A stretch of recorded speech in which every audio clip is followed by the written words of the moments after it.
Cláudia, Oi, patrocínio, tudo bem? tudo ótimo. Você me ouve? Ouve bem? Eu te ouço, te ouço bem. Que A bom. gente Prazer revê-la. prazer também em revê-lo agora tudo na vida online, É né? verdade. A gente acho que tá, eu sinceramente não sei como que a gente sabe quantas pessoas tem aqui. Peraí, deixa eu pulsar aqui. Deixa eu ver aqui. Ah, tá. Eu tô me reconhecendo aqui no programa, que acho que você vai falar mais e eu vou ficar pego uma pergunta aqui. Então, deixa eu só ver uma coisa aqui. Tem. Se tiver alguém online, alguém pode dar um oi? Está faltando agora. Agora são 17 horas neste momento. Está parecendo que tem 10. Eu queria só confirmar isso. Tá 10 lives. Oh, deixa eu ver. Alguém? Olha lá. Oh, tem. Então tá. A Josilé mandou O um pessoal oi está chegando aqui. aí, né? Adriano mandou um oi. Pode mandar oi, gente. Isso, mande oi. Isso, bastante oi. Isso aí, só para a gente ter certeza que a gente está sendo ouvido, né? Porque eu falo que esse mundo de isolamento, a gente precisa do outro para existir. A gente precisa saber que tem alguém lá do outro lado, né? A gente fica frustrado. Então tá bom. Então eu acho que tá tudo certo assim. Então, acho que 15, isso mesmo. Tá entrando gente. Vamos dar uns 2 minutinhos. Então a Josilé está falando que tem saudade das nossas aulas. Ah, a gente também tem saudade de dar aula. A gente também tem saudade da aula. Eu não sei se quem está entrando ali sabe, eu estou um pouco distante, porque eu estou estudando fora do Brasil, estou em Portugal, estou fazendo um doutorado, então eu tô com mais saudade ainda que o patrocínio, porque eu parei de dar aula antes, porque eu parei em Foi. setembro, eu vim para cá em setembro.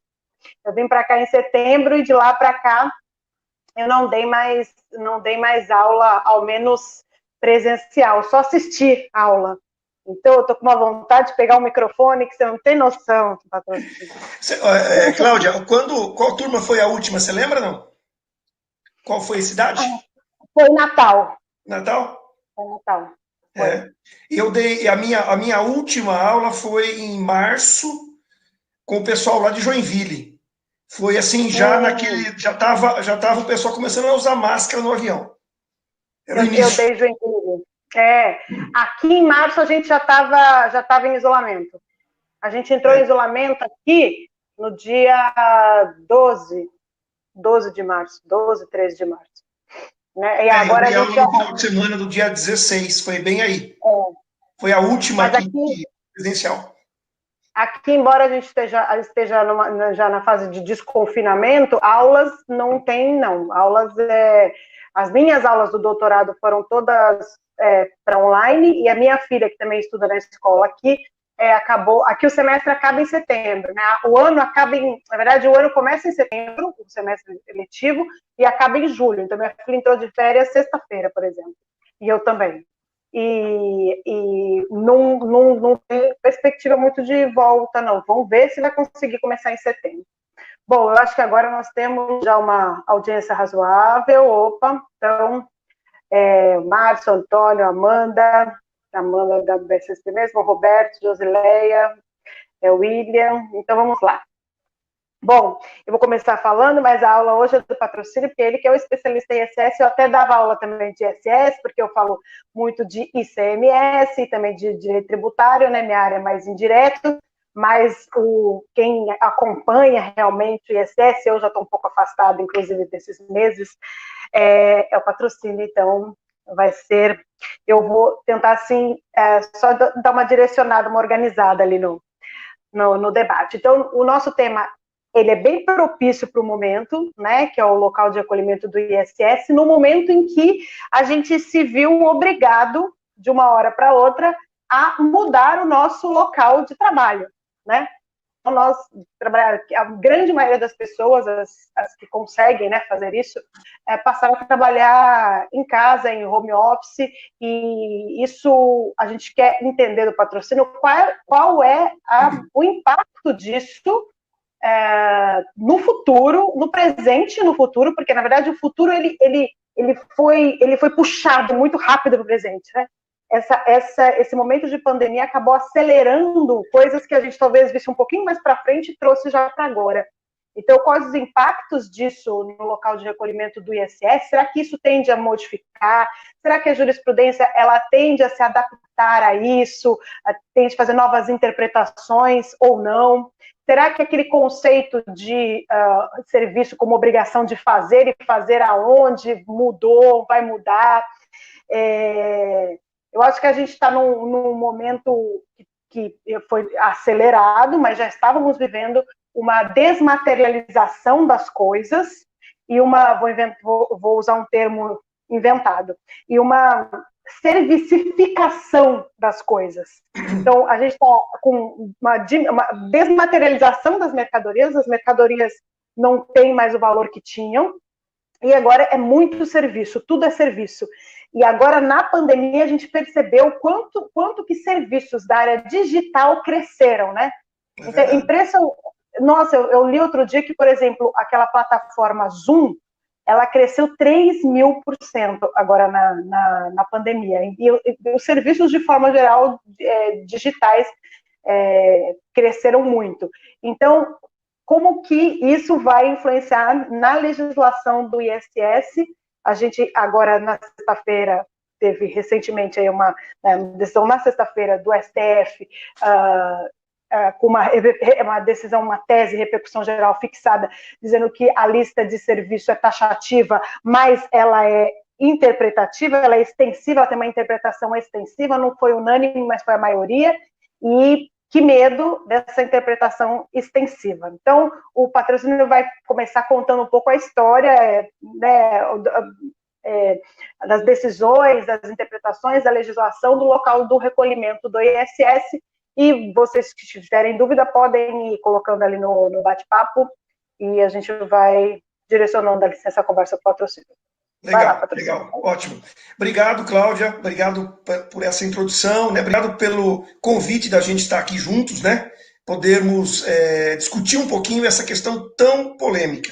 Agradecer também aqui a presença dos nossos amigos que estão aqui dando o prazer, né? Dando a honra da presença. Agradecer os alunos, provavelmente nós temos muitos alunos aqui, né? na sala. E, por favor, como disse a Cláudia, surgiu uma dúvida e pode mandar para a gente. Nós vamos, se não der para falar hoje, né, nesse momento, eu me comprometo a manter contato com vocês e tentar ajudar a esclarecer, tá?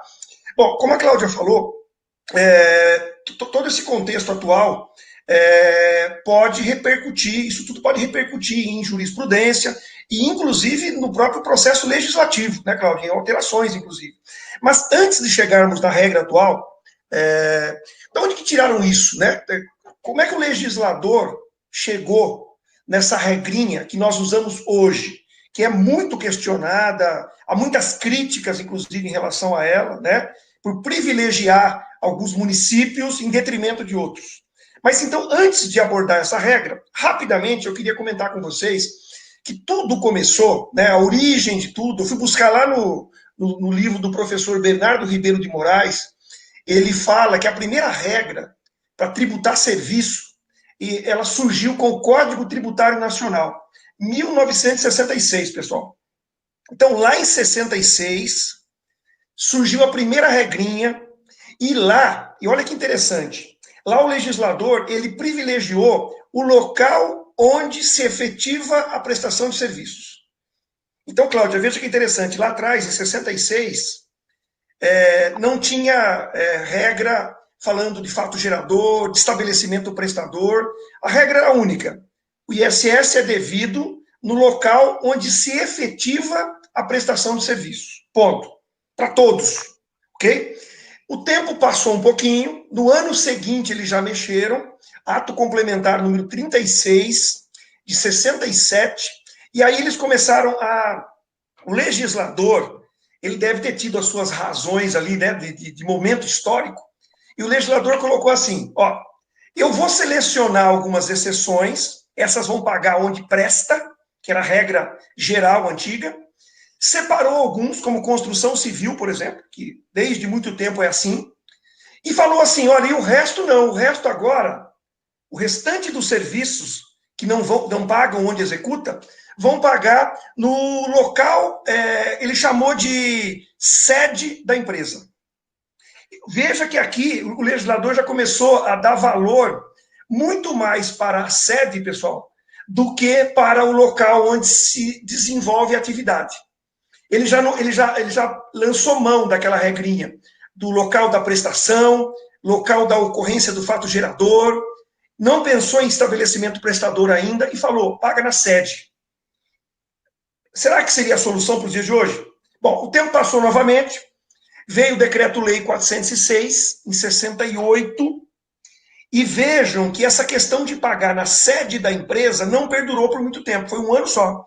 Aí o legislador inventou o que a gente conhece hoje. Tá? Surgiu pela primeira vez na lei, Decreto-Lei 406, a expressão estabelecimento prestador. Certo? E é como está hoje. Certo? Estabelecimento prestador é o que diz a lei a respeito do local do pagamento. E aqui, Cláudio, uma observação importante para todos que estão com a gente aqui nessa discussão. Isso que nós estamos debatendo aqui, pessoal, é matéria exclusiva de lei complementar. Isso é importante, né, Cláudia? Os prefeitos não podem legislar sobre isso. Ok, gente? Os prefeitos, a Câmara. Ah, mas eu não gosto dessa regra e eu quero criar outra aqui na minha cidade. Pode? Não pode. É matéria exclusiva de lei complementar. E importante isso, porque só o Congresso Nacional que pode alterar. Então, vejam, lá em 68, criou-se essa regra, estabelecimento prestador, e ela vale até hoje.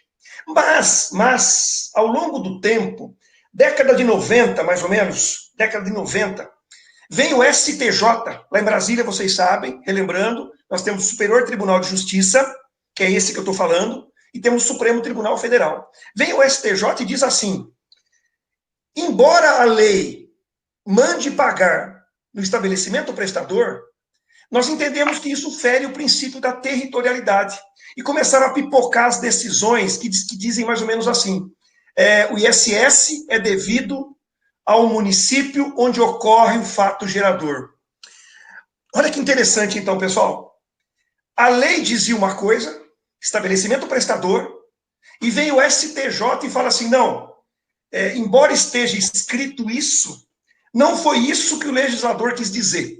Ele quis que o ISS vá para o município onde ocorre o fato gerador. Pessoal, isso persistiu por muito tempo no STJ.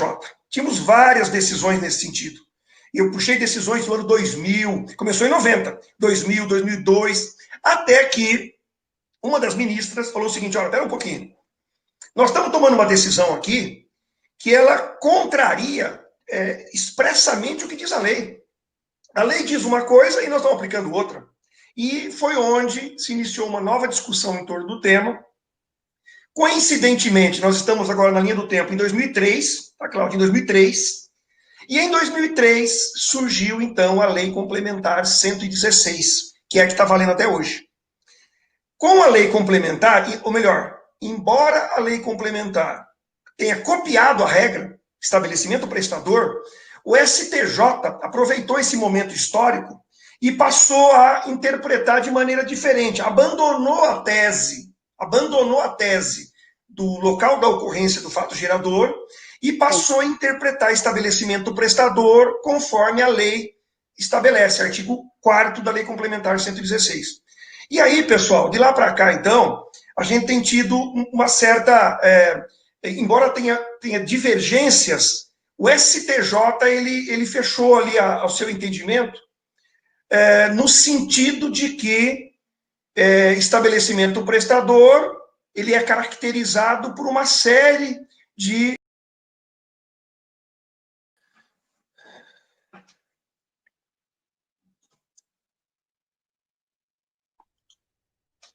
Voltei também. Voltamos. Eu não sei o que aconteceu. Né? Acho que por fim saímos os dois. Mas voltamos. Cláudia, eu paro por aqui, Porque na linha do tempo, então, a gente chegou em 2003, que é a regrinha atual, que fala de estabelecimento prestador, ok? Então é essa que nós vamos trabalhar aqui o nosso estudo de hoje, tá bom? Por favor, faça suas considerações aí e a gente segue. Eu tenho, na verdade, assim, alguns pontos para discutir com você, né, com relação a local de estabelecimento, a local de recolhimento do ISS, mas muito mais em relação às novas tecnologias, assim. Então, por isso que é até importante também o pessoal que está escutando, agora caiu uma parte, então deve estar voltando, fazerem perguntas práticas sobre isso. Então, especificamente sobre o tema 296, que foi julgado em repercussão geral, eu só vou ler até o tema para ficar claro. Ele diz o seguinte: é taxativa a lista de serviços sujeita ao ISS, a que se refere ao artigo 156, inciso 3 da Constituição Federal, admitindo, contudo, a incidência do tributo sobre as atividades inerentes aos serviços elencados em lei, em razão da interpretação extensiva. Então, eu queria que você comentasse, primeiro, essa interpretação, o que ele fala aqui, interpretação extensiva, qual é a interferência disso no local de recolhimento do ISS? Quer dizer, quando você tem lá a lista de serviços, e aí agora o STF diz que o legislador pode ter uma interpretação extensiva, mas não diz quais são os parâmetros dessa interpretação extensiva. Será que pode haver excessos interpretativos com relação a isso? A gente já tem expressões abrangentes na lista de serviço, como ele falar qualquer serviço, qualquer natureza. A gente pode ter esse excesso, e entendo este excesso, como fixar o local de recolhimento, já que a fixação do local de recolhimento, ela também é taxativa, porque ela usa os itens da lista. Como que eu faço essa interpretação extensiva com o local de recolhimento? Enfim, eu queria discutir um pouco sobre isso. Ótimo. Na verdade, a questão do enquadramento na lista está diretamente relacionado com a questão do local do pagamento.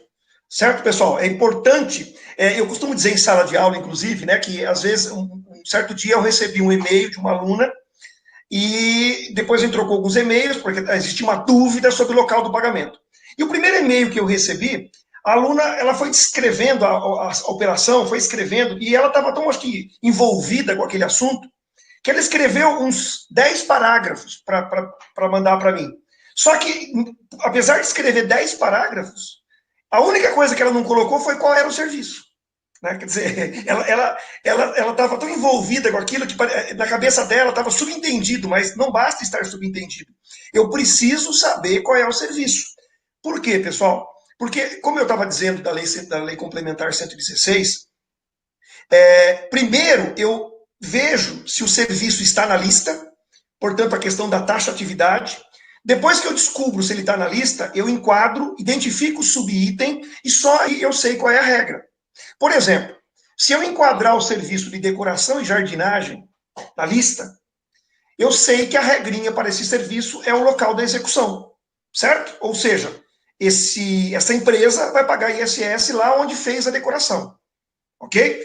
Por outro lado, se eu descubro que o serviço é, por exemplo, consultoria, e, aliás, consultoria por telefone ou pela internet, a regra é outra. A regra é estabelecimento prestador. Então, falando um pouquinho desse julgado, o Supremo tem trabalhado bastante nesses dias, né, Cláudia? Os últimos 20 dias, eles fizeram em 20 dias o que não tinham feito aí em vários anos, viu, gente? Porque esse processo, por exemplo, que a Cláudia se referiu, que estava lá na lista de espera. Pra vocês terem uma ideia, pessoal, é uma autuação, a autuação é de um banco, o banco foi autuado 2003, 2, 1, 3, 2, 1, 2099. Quer dizer, nós estamos falando, demorou 20 anos e a prefeitura ainda não pôs a mão no dinheiro. Então, há uma insegurança jurídica, porque nem o banco tinha certeza que devia pagar, e nem o contribuinte, nem a prefeitura tinha certeza que ia receber. 20 anos, pessoal. E isso é um problema seríssimo no mundo atual, porque os conceitos, eles mudam, evoluem numa pressa absurda, cada vez mais rápido. Então, por exemplo, é a mesma questão que a gente já se discute, e o SF está para decidir, não decide software. Não tem mais nem por que decidir, não é mais nada daquilo do que está. A gente não vai discutir nada daquilo que está previsto ali naquele processo, então não faz mais sentido nenhum, nem julgar. Então, assim, ou os tribunais precisam ser rápidos e precisam ser eficazes nesse tipo de julgamento, ou a gente perde o objeto, né? Se perde o objeto. E aí a gente fica com o que você falou, né? Essa insegurança jurídica imensa, porque tudo bem, a gente tem essa questão do estabelecimento do prestador, mas outro problema que a gente tem seríssimo é a definição do estabelecimento do prestador, que é o grande tema hoje, né? Você muda o que é, afinal, o estabelecimento do prestador, né? Qual é a definição efetiva? Bom, então, aí, Cláudia, voltando ao processo do STF lá, né, para contar um pouquinho só da história, pessoal, vem o Supremo e diz que, aliás, o que ele disse é o que já estava sendo dito por muito tempo. Ele só bateu o martelo sobre a constitucionalidade disso. Eu tenho para mim, que até coloquei isso no meu livro, é o que eu defendo, que essa tal interpretação extensiva, eu gosto mais até da expressão interpretação compreensiva da lista. Eu gosto mais do termo compreensiva do que extensiva, tá, pessoal? Em que sentido para mim? Qual é o limite? O contribuinte vai ser tributado, e aí isso tem a ver com a compreensão, ele vai ser tributado independentemente do nome que ele dê para o serviço dele. Eu penso que esse é o limite para a tributação. Não importa o nome. Esse ponto é bem importante, porque a gente não pode ficar alegando que não é nem serviço nem mercadoria. Porque se você tem lucratividade com aquilo, então, novos serviços que estão surgindo, eles não podem vir nessa linha de pensamento de que não é nem mercadoria e nem serviço, e, portanto, não tem tributação nenhuma, porque senão a gente fica se evadindo, né? Esse ponto que é bem importante. É isso aí, ou seja, não importa o nome, vamos esquecer um pouquinho o nome, vamos olhar para a relação jurídica, o objeto do contrato, o que as partes almejavam resolver quando um contratou o outro. É por aí o caminho. E o exemplo que eu dou em sala de aula, pessoal, rapidamente eu vou repetir aqui, é aquele do professor. Né? Aí o professor chega, olha para a lista, o professor não está na lista. Então eu poderia dizer assim, professor, você não paga ISS, porque você não aparece na lista, expressamente. Aí o professor fala assim, não, mas eu sou professor, mas eu dou aula. Essa é a minha atividade, dar aula. Dar aula não está na lista. Aí ele diz assim, não, mas olha, além de dar aula, eu sou professor, eu dou aula, eu leciono. Gente, essas 3 atividades que ele descreveu com nome diferente, não estão na lista.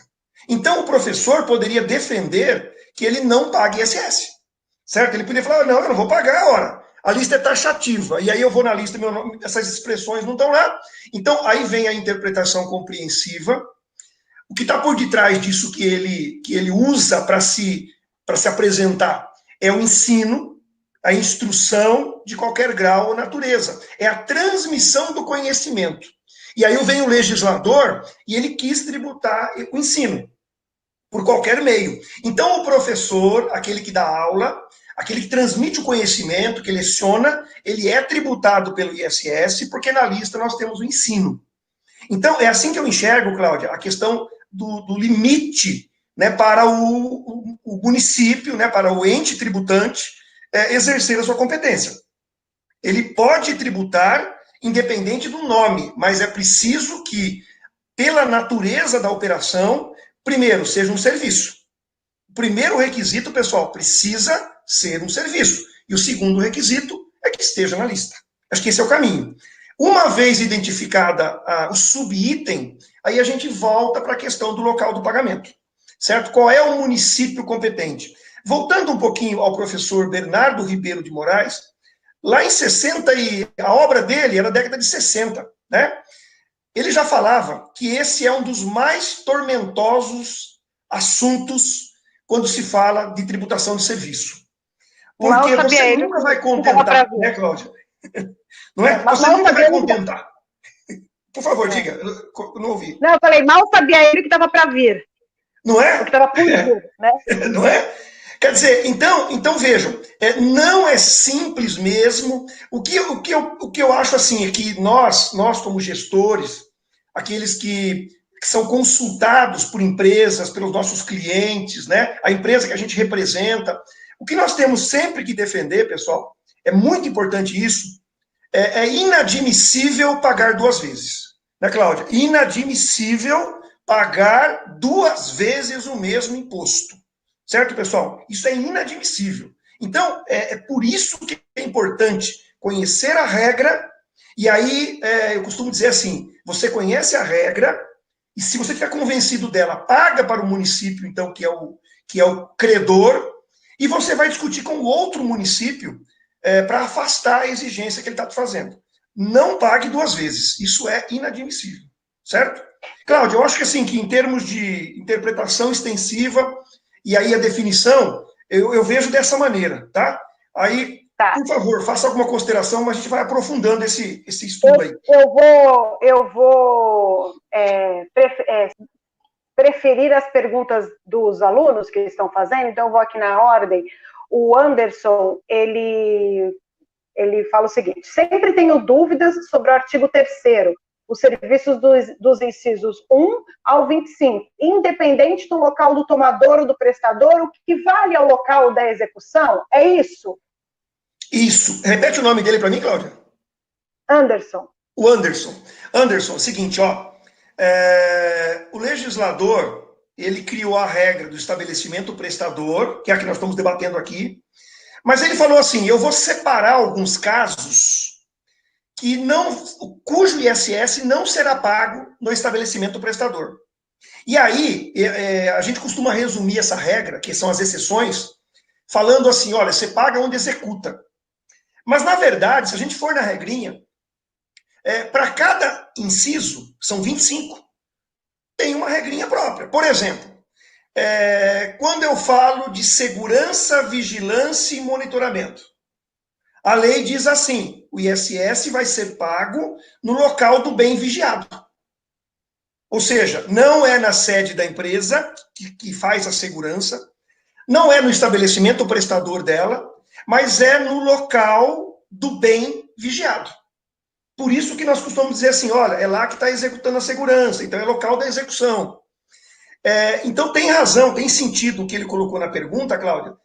De fato, nesses casos, não tem nada, essa regra não leva em conta o estabelecimento prestador, a sede da empresa, o seu domicílio, nada disso é relevante, pessoal, para os 25 incisos. O relevante ali é o local escolhido pelo legislador. Construção civil, por exemplo, o ISS é devido no local da obra, no local do canteiro de obra, ok? Dei o exemplo do monitoramento. Vamos ao exemplo da decoração e jardinagem. O ISS é devido no local da decoração.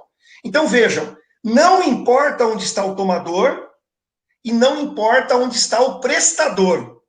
Importa o local da operação escolhida pelo legislador. É isso, né, Cláudia? Acho que é importante deixar claro que tomador e prestador, eles não foram colocados utilizados como critério para definir.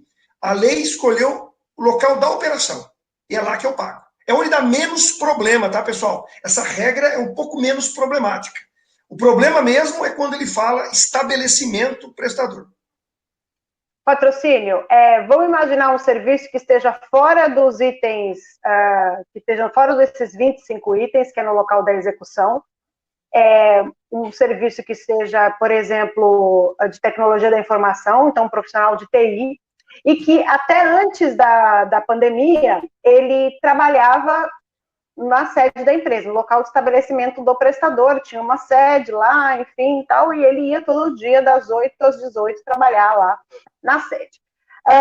Veio a pandemia, ele começou a trabalhar em home office. A empresa vê aquele novo cenário e percebe que aquele profissional pode trabalhar em home office ad eterno, ou seja, ele não precisa mais ir para o local. E, na verdade, a empresa percebe isso com alguns funcionários e faz o quê? Diminui o local do estabelecimento, ou a sede dela, e coloca os funcionários home office. Imagina que a empresa esteja na cidade de São Paulo e esse funcionário ele mora na cidade de Osasco. Ele agora trabalha 100% do tempo dentro da sua casa, home office, mas com um vínculo empregatício por CLT, tá? Com essa empresa, mas 100% do tempo na sua casa. Pergunta: onde é o local do estabelecimento do prestador? Na casa dele em Osasco ou na sede da empresa em São Paulo? Tá, olha só, eu acho, Cláudia, que nesse seu exemplo, em que os funcionários são deslocados, né, e passam a exercer o trabalho, o serviço do domicílio, né, da sua casa, esse deslocamento do funcionário, que tem vínculo trabalhista, não é isso? Você falou do CLT? Essa movimentação do corpo de funcionários, eu penso que ela interfere pouco na questão da regra. Tá? Ela pode vir a ser relevante, dependendo do impacto, sim, mas eu acho menos provável. Por quê? Porque nós estamos olhando para o estabelecimento prestador da empresa e não do funcionário. Certo? Então, quer dizer, eu quero, antes de voltar para o seu exemplo, vamos imaginar o seguinte: um escritório da advocacia, que está em São Paulo, e nesse período da pandemia, os advogados estão em casa. Certo? O escritório da advocacia, ele, então, precisou fechar as portas, mas até então, o estabelecimento prestador era o endereço do escritório da advocacia. Então, esse deslocamento provisório, né, por um período, desses funcionários, advogados estão em casa, penso eu que, pelo menos por enquanto, nessa estrutura temporária, não seria capaz de intervir na incidência, no local da incidência. O estabelecimento prestador continuaria sendo o escritório, que foi eleito para isso, embora os funcionários, os advogados tenham se deslocado. Eu acho que o impacto maior, Cláudia, eu acho que pode pegar um pouco mais, se nós pensarmos, aí agora eu já não estou falando mais, vamos imaginar uma empresa menor de tecnologia, em que os sócios prestam o serviço pessoalmente, eles são em 3 ou 4 sócios, e aí ao invés de alugar uma sala, que era o estabelecimento prestador deles, lá em Barueri, por exemplo, eles resolvem rescindir o contrato por causa de custo, e cada um dos sócios vai para sua casa. Certo? Aí, quer dizer, aí eles não têm mais o estabelecimento prestador, resolveram, vamos cortar custo, então eles não podem manter mais aquele endereço no contrato social. Aí eu penso que o impacto é maior. Ou seja, aí, pessoal, primeira providência, eu deveria alterar o contrato social e escolher como meu endereço agora, eu deveria escolher o meu domicílio. E aí, Cláudio, eu vou para a segunda parte da mesma regra, né? Que lá diz o seguinte: quando eu não tenho estabelecimento, certo? Eles resolveram abolir o estabelecimento por custo, a regra manda pagar o ISS no domicílio do prestador. Então, aí eu penso que houve a situação fática a ser considerada para definir a competência tributária. Deixou de ser em Barueri, e vamos imaginar que eles morem os 3 em São Paulo, a competência passou a ser de São Paulo. Aí eu penso que isso é bastante relevante. E por que eu digo isso, Cláudia? Só complementando, eu volto para você. As decisões mais recentes, pessoal, olhando para a regrinha do artigo 3º, que ela é complementada pelo artigo 4º, eu fiz uma busca recentemente aí no Poder Judiciário, as decisões mais recentes estão levando em conta, é como se nós estivéssemos voltando no tempo, Cláudio. É impressionante como no Brasil as coisas andam assim em ondas, né? Que parece que o passado de volta para o presente. Eu falei para vocês aqui que lá em 1967, a regra legal era a sede da empresa. E vocês acreditam, Cláudia, que as mais recentes decisões dos tribunais de justiça, inclusive, estão entendendo o tal estabelecimento prestador como sede da empresa? Ou seja, vou dar um exemplo para a gente captar bem. Imagina vocês uma empresa que conserta elevador, conserta esteira rolante, escada rolante. Ela está em Santos. Esse, aliás, é um caso real. Ela está em Santos. Os funcionários dela, eles saem para consertar a esteira rolante, a escada rolante, o elevador, Guarujá e Praia Grande. E aí essa empresa perguntou para o Poder Judiciário, onde eu pago o meu ISS? O meu estabelecimento prestador está em Santos? Ou o estabelecimento prestador se desloca lá para o shopping center onde ele consertou a escada? Ou no prédio onde consertou o elevador? Vem o Poder Judiciário e diz assim, não. Se o legislador quisesse, olha onde vai a interpretação, pessoal. Se o legislador quisesse que o conserto de elevador, o ISS, fosse pago lá onde conserta, o legislador teria colocado o conserto de elevador como uma das exceções, o 26. Quando o legislador não escolheu jogar para o local da operação, significa dizer o quê? Que mesmo que você se desloque, a equipe foi lá, a equipe fez lá no Guarujá, lá na Praia Grande, o ISS é integralmente devido a Santos, onde a empresa tem o seu escritório administrativo, telefone.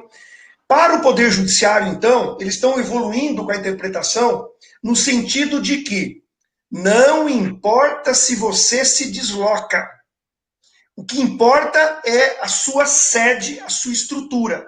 E essa sua estrutura é o estabelecimento prestador. Então, Cláudia, você veja que a gente virou e está voltando para uma interpretação mais restritiva e principalmente mais centralizadora, né? Veja então, o caso. Por favor.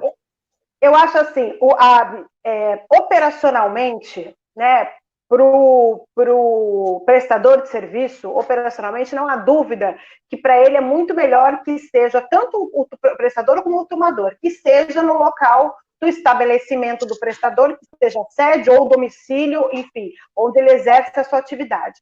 Né, que não seja no local onde ele presta o serviço, onde ele executa. Mas, ao mesmo tempo, essa regra causa uma injustiça tributária muito grande, porque você tem uma acumulação de ISS nos grandes centros, que já tem uma arrecadação maior, e você tem não tem arrecadação, tem uma perda de arrecadação nos municípios que efetivamente foi executado o serviço. Então, assim, pode ser, se chama até de evolução, né? Porque a jurisprudência está evoluindo nesse sentido.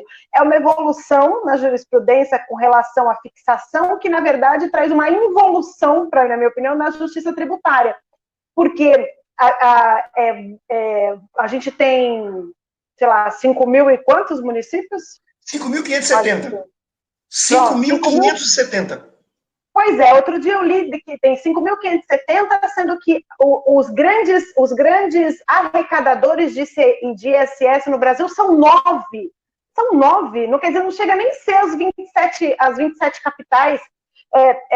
Então, não dá para pensar, né? A gente precisa repensar o sistema tributário como um todo.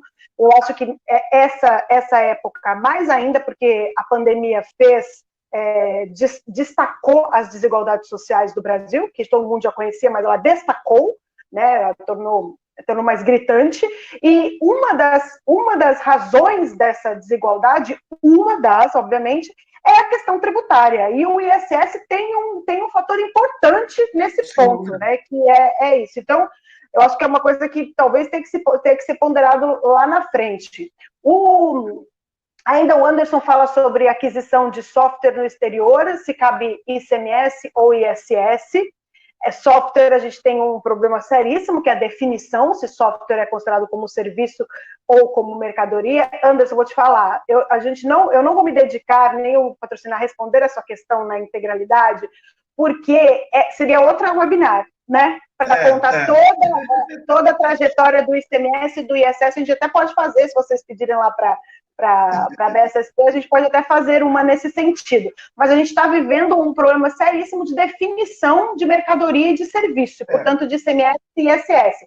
Aí eu vou dizer só uma coisa, assim, uma experiência. Aqui em Portugal, na Europa, na verdade, a gente tem o IVA, que é o Imposto de Valor Adicionado, o Imposto de Valor Agregado, que neste ponto é parecido com o IBS, Imposto de Bens e Serviços, que está a emenda constitucional tramitando no Congresso Nacional da Reforma Tributária, que une o ICMS, ISS, IPI, PIS e COFINS. Aqui não tem, aqui o IVA não interessa se é mercadoria ou se é serviço, incide IVA e pronto.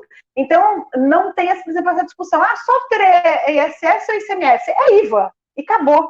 Entendeu? Então, aqui a gente tem essa questão do conflito de competência que dá muita insegurança jurídica. Então, não vou desenvolver essa tua pergunta, porque senão a gente é webinar. Eu vou para a próxima do Frederico, que perguntou, falou, boa tarde, a previsão de julgamento do mérito da ADI 5835, o STF retirou de pauta virtual de 19/6. Cláudia, eu não sei se ele explicou aí, eu tô achando que ele está se referindo a DIN dos incisos 23, 24 e 25. Será que é isso? Ele falou? Deixa ele perguntar de novo. Por favor. Enquanto isso, Cláudia, enquanto ele responde, eu concordo totalmente com o que você falou. Ou seja, essa tendência do judiciário de mandar pagar na sede, que é uma tendência que está aí, né, tá crescendo, ela, inclusive, ela possibilita, ela fomenta a guerra fiscal, né, Cláudia? Ora, porque aí, gente, eu escolho um município que pratica alíquotas de 2%, que é a mínima, eu instalo a minha estrutura lá e eu saio prestando serviço para o Brasil inteiro, certo? Exatamente. Quer ver outro exemplo que é interessante e que às vezes mostra essa desigualdade, que é real também? A empresa, ela está estabelecida no município, ela tem os seus funcionários, veículos, estrutura, equipamentos, tudo que ela precisa para prestar serviço. Qual é o serviço? Dedetização. Pulverização, dedetização, desratização, aqueles serviços, então, ligados, né, ou melhor, que exigem que o profissional vá até o local. Como está decidindo o Poder Judiciário? Não importa onde está sendo feita a dedetização. Eu tenho uma empresa de dedetização em Campinas e ela foi fazer dedetização em Presidente Prudente. Mandou uma equipe lá. Para o Poder Judiciário, é irrelevante as operações que ocorreram lá em Presidente Prudente. Para o Poder Judiciário, embora eles tenham se deslocado, a competência ficou com Campinas, onde ela tem a sua sede, onde ela tem a sua estrutura. Então, percebam que, além de privilegiar poucos, né, Cláudia, centralizar, tem também a questão da própria guerra fiscal, e não há dúvida nenhuma de que isso é muito, muito injusto com os demais municípios, né? Ele respondeu, então, Cláudia? Respondeu, ele falou que é isso mesmo, a DI dos incisos, peraí, que veio outra pergunta em cima, 23, 24 e 25 do artigo 3º. E que já tem a Tatiane falando, sim, por favor, façam um webinar de aquisição de software ICMS e ISS. E aí, então, já complementando a pergunta do Frederico, que é isso mesmo que você imaginou, e a Tatiana, minha amiga, por sinal, Tatiana Russo, beijo pra você, ela está perguntando assim, naquele exemplo que a gente colocou, naquele exemplo que ela colocou dos sócios, que você colocou dos sócios desfazer a empresa, como conseguir o CEPOM, né, que é o cadastro, nesse caso? E aí ela pergunta, como obter o CEPOM se esses sócios prestarem serviço de seus domicílios localizados fora da capital? Então, são as duas perguntas, legal, a complementação do Frederico e da Tatiana. Aliás, as duas me remetem ao Supremo, né? As duas. Por quê? A primeira falando dos subitens 23, 24 e 25 do artigo 3º, eu me surpreendi, Cláudia, quando eu vi a notícia de que o Supremo ia julgar. E, na verdade, tem uma ADIM e tem também um outro processo, são dois, né? Dois processos que estão lá juntinhos. Ministro Alexandre de Moraes. Eu me surpreendi porque eu achei que seria muita eu imaginei que o Supremo, decidindo de um lado ou de outro, ele ia trazer muito mais problema do que solução, com a decisão propriamente dita.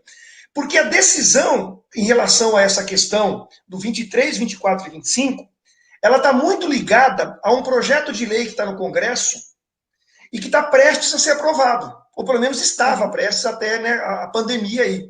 Lá no Congresso, eles vão dar o conceito de estabelecimento tomador, estão criando algumas obrigações acessórias únicas para que as empresas possam pagar o ISS nos 5.570 municípios.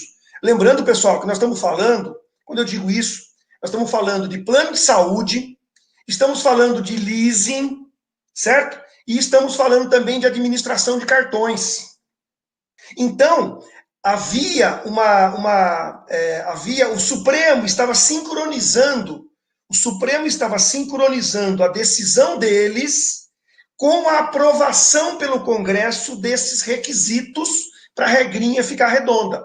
E aí sim o Supremo, então, tomaria decisão e a situação estaria definida para frente pela mudança na lei. Como o Congresso não andou, eu creio que seja esse um dos motivos do Supremo ter tirado de pauta.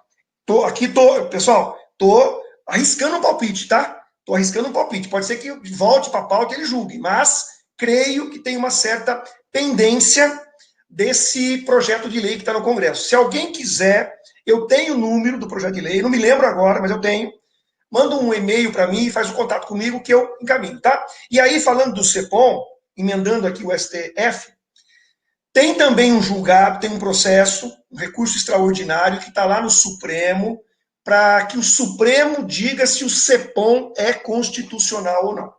Certo? Então, o Supremo vai dizer se o município pode instituir cadastros. Eu já adianto a minha opinião, que eu acho que o município pode sim instituir um cadastro, porque ele na verdade, ele está pedindo informações para que ele examine a operação e saiba se é competente ou não, tanto que o município de São Paulo, por exemplo, ele abre mão da competência quando você prova que você existe em outra cidade, então até aí não vejo nenhuma inconstitucionalidade, mas eu acho que é inconstitucional quando o município institui como penalidade para quem não se inscreve a retenção na fonte. O descumprimento de uma obrigação acessória, que é o cadastro, não tem o condão de transformar o município incompetente para exigir o ISS, ainda que por retenção na fonte. Então, eu acho que não passa pelo crivo do Supremo. E aí, a pergunta veio no sentido de como fazer para provar que eu estou em casa, né? Eu estou em casa, mas eu não consigo ser bom. Infelizmente, é isso mesmo que acontece, né, Cláudia? Ou seja, o município de São Paulo, eu até reputo isso como uma grande sacanagem, né, pessoal? Uma grande sacanagem o município imaginar que você está praticando guerra fiscal, está simulando, está fraudando, né, a 300 quilômetros de distância. Não é, Cláudia? Porque ele parte do pressuposto que você está elidindo o fisco. E isso não pode ser um pressuposto. Isso não pode Exatamente. Você não pode supor que, você tem que provar. Né? Não, ele já parte do pressuposto que você quer enganar, prova o contrário, né? É isso aí, então, isso aí. Então, esse é o ponto. Eu acho que foi muito bem lembrado, a pergunta foi oportuna, porque se por um lado eu tenho direito de pagar no meu domicílio, isso é real, é da lei, quando eu envio a minha nota fiscal, não tenho CEPOM, porque não me deram, porque não reconheceram o meu quarto como escritório, né? Porque home office, você transforma um quarto no escritório. Quando o município lá não reconhece e manda reter na fonte, eu vejo como uma grande inconstitucionalidade, certo? Cabe mesmo ao Supremo, deveria ser muito mais rápido isso, decretar essa inconstitucionalidade, porque o município não pode usurpar da competência, né, pelo fato de eu não cumprir uma obrigação acessória. Se tivesse uma multa, viu, Cláudia, seria tolerável. Ó, você não cumpriu o CEPOM aqui? Você não sabia? Não sabia. Então tem uma multa. Tudo bem, descumpriu uma obrigação acessória. Agora, falar que eu vou passar a ficar devendo o imposto lá também, sendo que a competência é do meu município, onde está o meu domicílio, isso é de uma ilegalidade e uma inconstitucionalidade gritante. Né? Então, esperamos que o Supremo realmente bata o martelo nesse sentido. E aí, você acabou respondendo já outras perguntas que eram em relação ao Copom também, que veio. E tem uma pergunta aqui da Márcia. Deixa eu ver aqui, Márcia. Peraí. Está vindo uma pergunta atrás da outra agora. Você vai conseguir responder, a gente vai ter que fazer um segundo webinar. Vamos. Qual a opinião do professor sobre a nota fiscal de serviço eletrônica nacional, sobre a utilização do NBS? E aí eu vou até dizer aqui uma opinião minha. Eu sou a favor da mudança do local de recolhimento para o local da prestação. Mas eu sei que isso operacionalmente é praticamente impossível, né? Dados quase 6 mil municípios, 5.570 municípios existentes no Brasil. Mas ainda assim eu sou a favor e acho que a gente tem que pensar sobre isso. E uma das ferramentas que facilitaria muito essa mudança para o local de recolhimento, para o local da prestação, e aí aumento da arrecadação para os municípios menores, tal, é a nota fiscal eletrônica nacional DSS, com um padrão só, um modelo só, e a gente tem tecnologia para isso. Eu não sei, eu estava, até o maio, mais ou menos, ano passado, eu estava acompanhando o projeto. Já tinha mais ou menos, acho que uns 80 municípios envolvidos, já com o modelo de nota. Você tá acompanhando isso, Patrocínio? Sabe como que está? Enfim, qual a sua opinião? Na verdade, existe o projeto desenvolvido pela Abrasf, né, a Associação Brasileira das Secretarias de Finanças e Fazendas dos Municípios. Eles, nessa associação, somente entram as capitais. Okay? Então, as capitais estão envolvidas com esse projeto, tem um layout, está tudo bem adiantado. Só que são as capitais apenas. E, paralelamente a isso, essa questão do próprio software mesmo, do modelo, o Congresso Nacional também está andando lá com um projeto de lei para tornar um modelo, né, criar um modelo único, modelo padrão nacional para a nota fiscal eletrônica. Porque nós vamos esbarrar aqui, né, Cláudia, e aí vem de novo a questão jurídica por detrás da questão prática, né? Nós vamos esbarrar, com certeza, na questão da autonomia do município, né? Porque vocês sabem, pessoal, a gente andava muito pelo Brasil aí, né, nas aulas presenciais, e a gente sempre vai descobrindo que em cada região, em cada capital, em cada prefeitura, tem muitos interesses por detrás. Muitas empresas vivem hoje de criar modelos de nota, de vender isso para a prefeitura. A prefeitura tem interesse em ter esses parceiros. Então, quer dizer, nós temos, além da questão técnica, né, e tecnológica, a questão política. Então, sim, se por um lado há um grande interesse que saia, eu vislumbro também um grande interesse para que não saia, né, que a coisa continue. Interesse econômico, né? Não tenha dúvida. Interesse econômico, então, assim, e no Brasil tem isso, né? Os interesses econômicos... Tem. Os parceiros, né, Cláudia? Os parceiros estão aí. Então, gente, olha só, eu concordo com a Cláudia mais uma vez, a gente deveria pulverizar esse imposto, transformar ele, levar o imposto onde as coisas acontecem, né? Tanto do ponto de vista do serviço, quanto da prefeitura arcar com os custos da população, né? Os benefícios. Sem dúvida. Então, só que aí, nós teríamos que, antes disso, preparar com um ambiente de modelo único da nota e modelo único de obrigação acessória, né, Cláudia? Além, é claro, né, gente, modelo único de guia, né? Porque hoje você não consegue, você não descobre nem qual é a alíquota, quanto mais a guia, não é? Então, precisa passar por essa padronização, e aí nós estamos prontos para pulverizar esse recolhimento. Perfeito.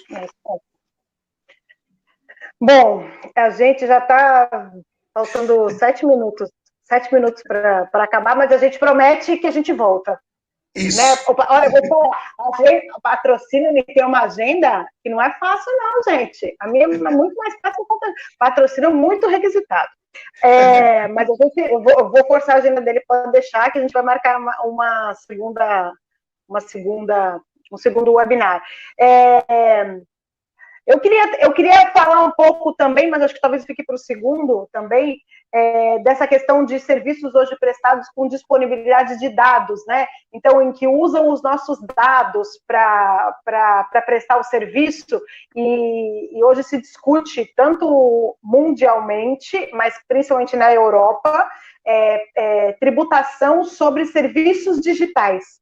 Criação de tributos sobre serviços digitais, mas é sobre faturamento e não sobre propriamente a prestação de serviço. Eu queria ampliar um pouquinho esse assunto com você, mas também não vamos ter tempo para fazer isso hoje. Então, a gente vai ficar com uma pendência aí para vocês, que são essa questão dos serviços digitais, a software, ISS, ICMS, e aí englobar já nesse novo webinar a parte de importação de software. Pode ser assim, Patrocínio? Combinado.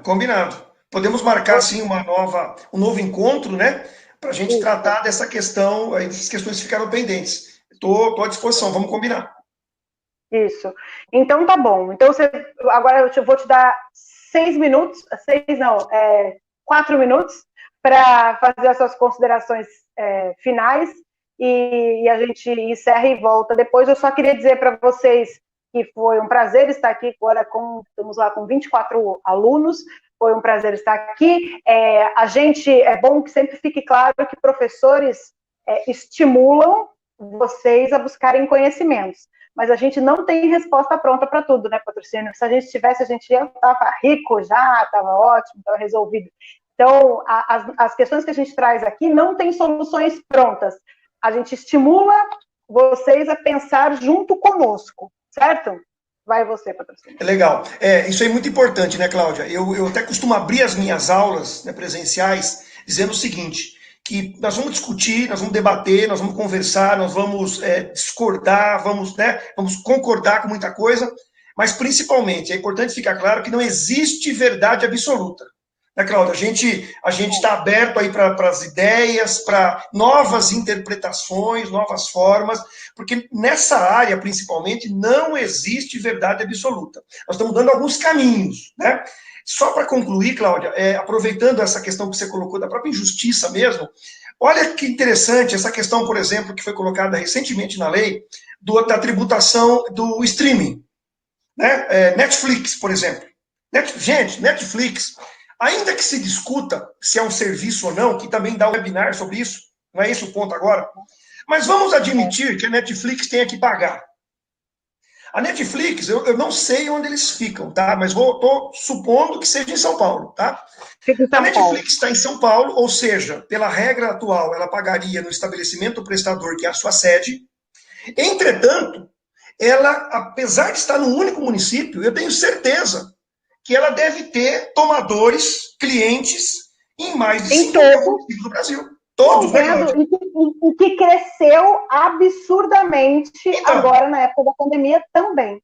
Não é? Ou seja, ela está naquela cidade lá do interior do Pará, naquela cidade ela recebe recursos daquele município que o cliente paga, ele gerou riqueza ali, entretanto, o ISS é integralmente pago, se é que eles estão pagando, a São Paulo. Então, assim, esse é um exemplo dessa situação, dessa distorção do sistema tributário. Certo, gente? Isso acho que fecha a nossa discussão aqui.